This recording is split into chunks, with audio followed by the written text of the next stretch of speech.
Pagkalipas ng ilang minuto, bumalik naman ang matanda at saka ako inalalayan na tumayo palabas ng banyo. Sinabi ko na lang na sa silid ko na lamang ako ihatid dahil nanghihina pa ako. Ewan ko ba, ba't ang selan ko magbuntis? Nang makarating kami sa aking silid, nagsalita si Nairos. Di na kita tatanungin kung sinong ama ng iyong dinadala, Iha, pero pangalagaan mo to. Sabay haplos sa akin siya na may kaunting umbok na. Ilang buwan na ito, Iha? Nagtatakang tanong ni Nairos. 2 buwan mahigit pa lang po, Nay. Sagot ko, ngunit dito naniniwala. Nagpatingin ka na ba sa doktor? Baka hindi lang iisang batang nasa iyong sinapupunan.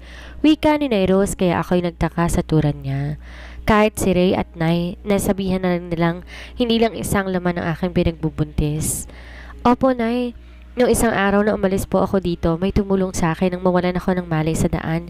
Kaya doon ko po nalaman buntis pala ako. Sagot ko. Subukan mo magpa-OB, Iha, para malaman mo kung totoong kutob ko. Wika ni Nairos hanggang sa magpaalam na ito. Pumasok naman ako sa banyo upang maligo dahil gusto kong matulog. Masarap matulog kapag bagong paligo. Di nagtagal, natapos na ako. Nagsuot lang ako ng dress na manipis. Di ko alintana kung may papasok ditong tao dahil wala naman ang binata. Agad naman akong nakatulog. Nagising akong kumakaram ang aking sikmura, kaya pinili kong bumangon na upang kumain. Ngunit pagbangon ko, mukha ng binatang nakita ko habang nasa mukha ang lungkot. Babe, I'm sorry. Wala akong nahanap na ganun kalaking mangga. Wika ng binata. Ako na may naawa dito, kaya ngumiti lang ako sa kanya. Ngumiti lang din siya sa akin, saka lumapit at ako'y niyakap. Pero may dala ako mangga dito, pero hindi ganun kalaki tulad ng papaya. Wika niya. Sige, ayos na to sa akin. Wika ko sa kalalabas sa sana nang pigilan ako nito sa aking braso. Hey babe, nasaan ang premyo ko? Wika niya habang may nakapaskil doon ng ngiti. Anong premyo ka dyan? Di ka nga nakahanap ng manggang pinapahanap ko ah. Naiiritang wika ko. Babe naman, isa lang. Ungot ito sa akin. James Smith, tigilan mo ko, baka samayin ka sa akin. Wika ko sana, ngunit mabilis niya akong hinalikan sa labi. Agad namang nakapasok ang dila nito sa aking bibig na siyang ginantihan ko naman yon. Maalab bawat halik na pinaranas niya sa akin. Halos 1 taon nang di kami nagkita kung paano niya ako halikan sa aming mga labi. I miss you so much, babe. Bulong niya habang nasa gitna kami ng halikan. Nang magsawa to sa mukha ko naman niya, ako hinalikan sa aking punong tenga, pababa sa leeg.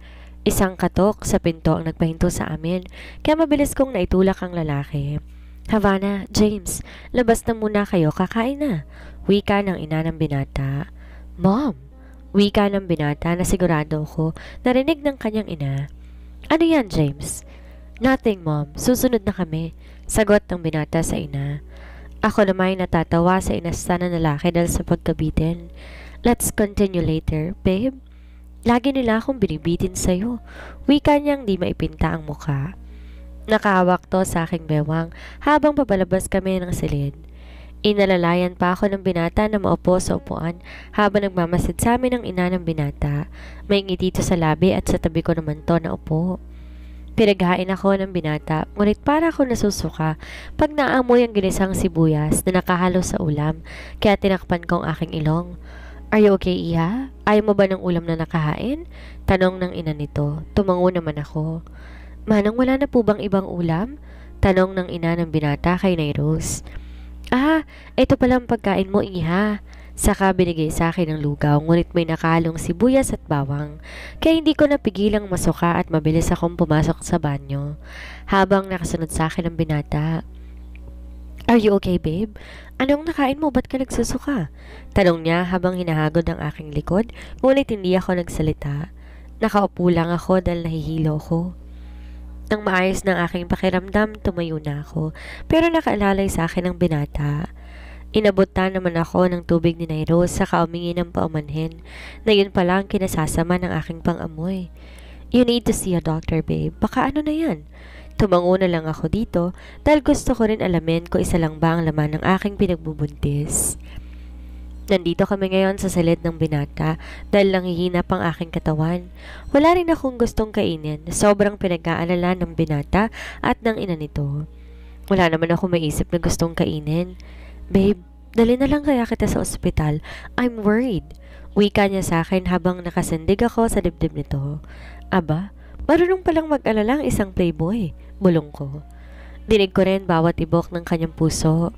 Pero hapon na, bukas na lang kaya. Wika ko ngunit umiling ito. But you worry us too much. Alam ko hindi maayos ang iyong pakiramdam. Dadaling kita sa kaibigan kong doktor. Wika niya. Aba, masyado ka naman makulit, Mr. Smith. Nagsuka lang naman ako, normal lang yun. Sagot kong nakasimangot. Huwag ka nang umangal, tara na. Huwag ka nang magbihis, dala ko pa rin ang masusunod. Wika niya at tumayo. May bukas pa naman at saka hapon na kaya. Itutulog ko na lang to. Wika kong nakaingos. Maybe you want me to carry you there to take you to the doctor. Wika nito saka tumayo na ako para wala ng away. Ayoko kasing sabihin sa kanyang totoo. Gusto kong makita ang reaksyon nito kapag nalaman niyang buntis ako. Hagikik ako, kaya kunot notong lumingon sa akin. May patawa-tawa ka pang nalalaman na? Wika niya sa akin, tsaka lumapit at tinapit ako sa aking bewang. Sobrang lapit ng mukha naming dalawa at mabilis din akong hinalikan sa aking labi, ngunit mabilis ko rin tong inawat. Hep hep, di ba may lakad tayo? Pigil ko sa lalaki. Baka sa kama na naman kami abutin kapag nagkataon. Maharot pa masyadong lalaki. Ako naman agad nagpapaubaya. Isang halik lang ng lalaki, bumibigay na kaagad ako. Let's go! Pag-aya niya sa akin, saka ko hinila palabas ng kanyang silid. Nadat na namin ang ina nito na may kausap sa kanyang cellphone. Tumigil muna tong magsalita. Saan mo dadalhin si Havana, James? Alam mo naman masama ang pakiramdam, di ba? Wika ng ina. Mom, sa hospital lang kami. Baka may sakit na eh. Wika niya sa kanyang ina. Mana ka talaga sa iyong ama, pero sige, umalis na kayo at baka abutin kayo ng gabi sa daan. Wika nito at pinagpatuloy makipag-usap sa kausap niya. Tsaka ako mabilis hinila palabas ng bahay.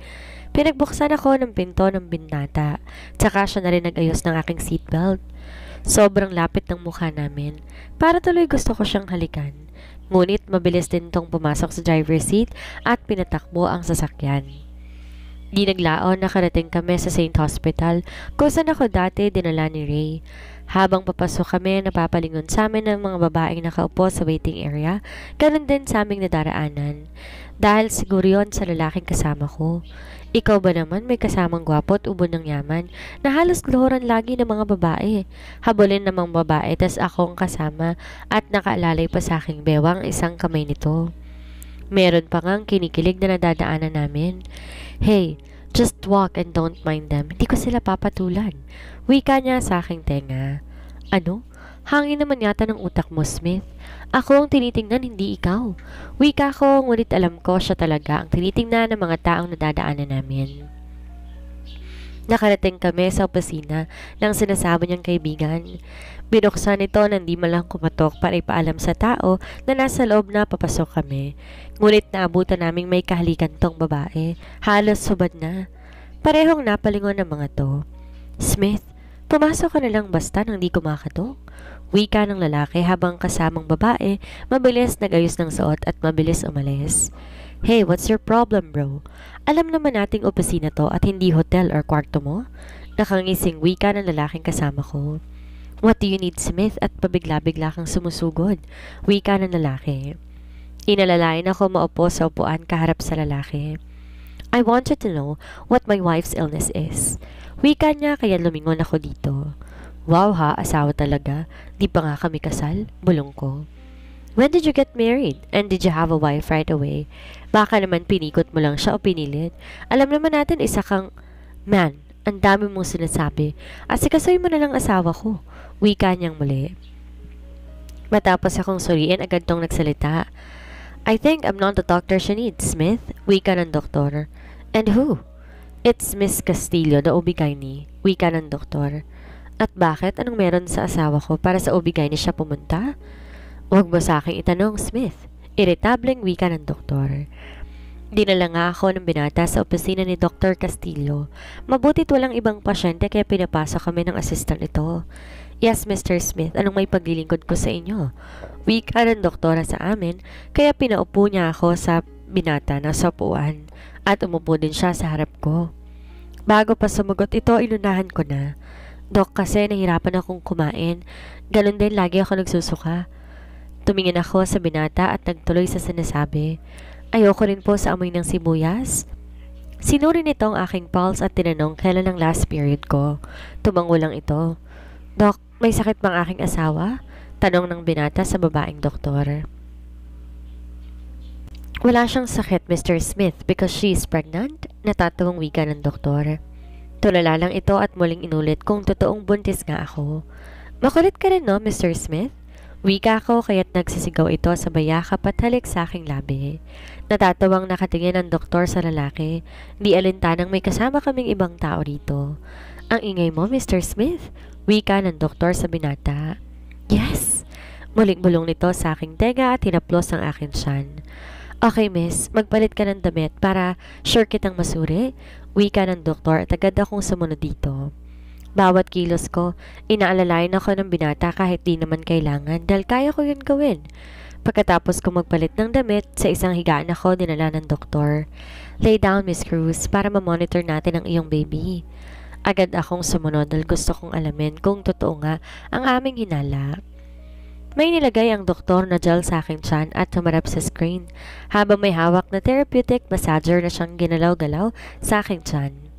Hawak ng binatang aking kamay, palaka-naka nitong halikan. Kinikilig tuloy ako. Binalik ko ang tingin sa screen para makita ko anong movement niya. Look at this, there are 3X and they move. Turo niya sa 3X sa screen. Bakit 3X, Doc? Because they are triplets, sagot ng doktor. Pareho kaming di nakaimik ng binata. Dahil sa aming nalaman. Paano nangyari yun? Bulong ko. Are you sure, Doc? Tanong ng binata dahil hindi rin to makapaniwala.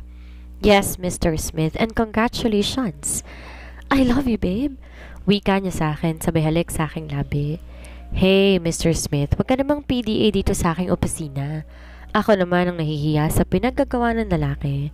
I'm sorry, Doc. I'm just very happy. Thank you. Wika niya at inalalayan akong bumangon.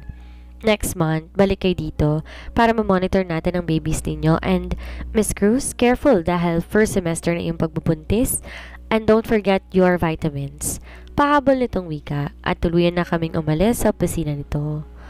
Habang lulan kami ng sasakyan ng binata, napapailing na lamang ako.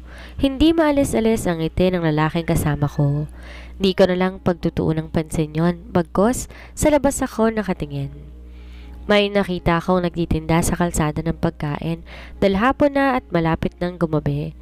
Naglaway kasi ako ng mais na nilaga. Smith, pwede mong itigil ang sasakyan. Bilis! Wika ko sa lalaki.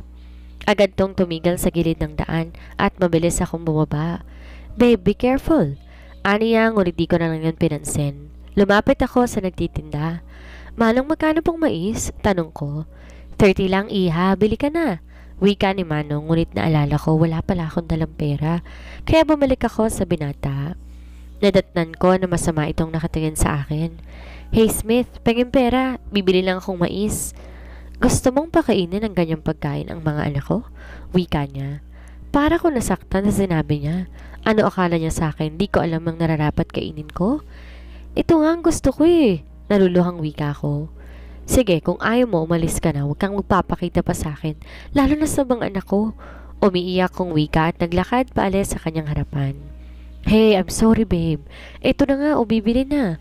Parang maamong tupang sumunod sa amo. Napangiti ako dahil nagtagumpay ako sa aking drama. Kala mo bulong ko at nagpahid ng tumulong duha sa aking mukha. Bumalik ang binata, dala ang 3 pirasong mais. Napangiti ako dahil isa lang dapat ang kukunin ko pero may sobra pa. Agad ko yung nilantakan hanggang maubos ko ng 1 piraso. Dahil sa traffic may madadaanan kaming fast food, kaya naisip kong kumain ng fries at chicken wings. Umuungol pa ako kaya't lumigon sa akin ang binata. Are you okay, babe? Bakit umuungol ka? Tanong niya. Kaya tinuro ko ang Jollibee pero di niya ako pinansin. Smith, itigil mo ang sasakyan o bababa ako na wala sa oras? Para nakot ko sa binata. Okay, okay. Pagsuko niya. Kala mo Mabilis nga akong pumasok sa loob ng fast food at naghanap ng pupwedeng maupuan. Nakakita naman ako agad. Inintay ko ang binata para siya mag-order, total siyang may pera. Bulong ko. Pumasok tong nakasimangot dahil hindi ko hinintay. Mag-order ka na, Smith, dahil gutom na kami ng mga babies ko. Wika ko sa binata, kaya pumila to kahit medyo mahaba ang pila. Smith, pwede fried chicken wings at fries? Bulong ko. Pinagtitinginan pa nila ang binata dahil siguro hindi akalain na isang mayamang tao nandito sa Jollibee nakapila. Marami ring kababaihang nakatingin, ngunit sa harap ng ito nakatingin, meron pa akong narinig na bulungan malapit sa aming pwesto. Bes, ang gwapo talaga ni James Smith, bulong ng isa. Oo nga, Bes, anong ginagawa ng isang billionaire dito? Tanong naman ng isa. Siguro kakain din. Sasaluhan natin siya mamaya. Wika na isang babae hanggang sa natigil lang mga ito. Malas nyo dahil sa akin ang lalaking yan, bulong ko. Ilang minuto pa bumalik ang binata, tsaka umupo sa aking tabi.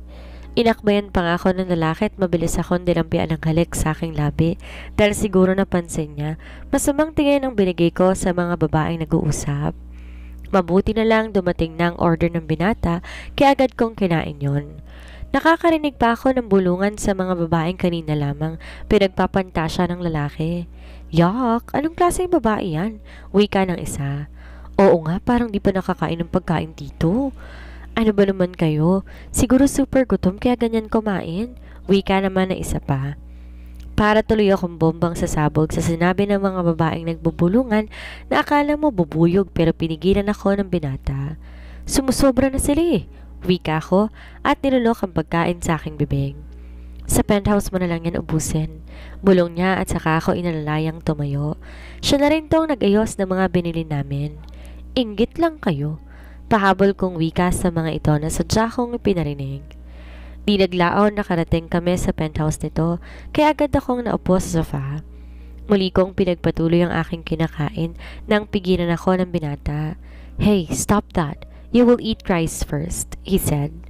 Nakasimangot naman akong tumingin dito tsaka umalis sa sofa papasok sa silid. Para akong batang nagtatampo dahil pinipigilan ng inang kumain ng gustong kainin. Sumunod naman sa akin ang binata, tsaka binigay ang fried chicken na aking kinakain. Basta mamaya kakain ka ng rice ha, hindi ka pwedeng di kumain. Wika niya at saka mabilis akong dinampian ng halik sa aking labi at umalis ito. Pinagpatuloy ko lang aking kinakain hanggang sa maubos ko ng lahat. Hanggang sa naisipan kong maligo dahil sobra akong naiinitan kahit may aircon naman sa loob ng silid. Pumasok ako sa banyo upang maligo. Di nagtagal natapos na ako. Isang mini dress lang aking sinuot dahil komportable ako kapag ganito ang aking sinusuot. Nahiga ako sa kama dahil niyayaya ako ng antok dahil sa press kong aking katawan, busog pa ang aking tiyan. Di naglaon nakatulog na pala ako.